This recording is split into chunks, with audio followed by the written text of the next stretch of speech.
มือแตงนี่นะเกลือเหี่ยวว่าแต่พี่น้อง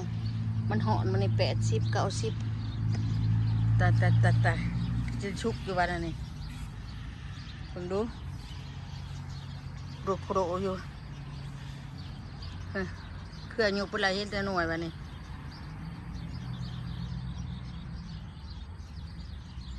เกลืออยู่ปุ่นไรเรียกพี่น้องนะโผดดอกมันหอนมันไก่อันนี้ชิมินนี่นะไก่พาเฮือนนี่นะ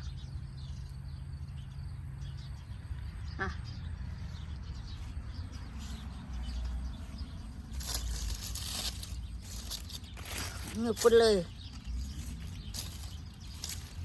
ชิชุกอยู่บ่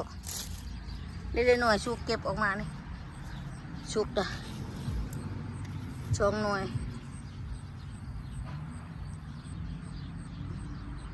ชิชุกอยู่บ่นี่ไก่ชิมินนั่นที่ไปดองมันหอนดิปองคือไปกินนั่นเนาะจะเป็นยังไงนี่ปาดเอาไหนก่อนตัวนี้ยังดีอยู่เก็บไปบ่มก่อนหอมเอามายองมานี่ครับ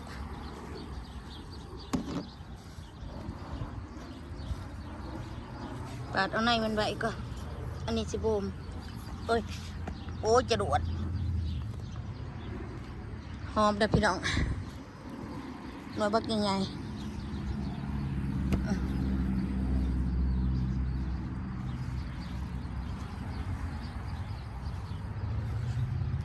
หน่วยแบบนี้ดิพัวเสกกินอยู่บ่เนาะอันนี้ปลาประเดี๋ยวซะโอเคพี่น้องอยู่ดีมีแห้งเลยพี่น้องเด้อ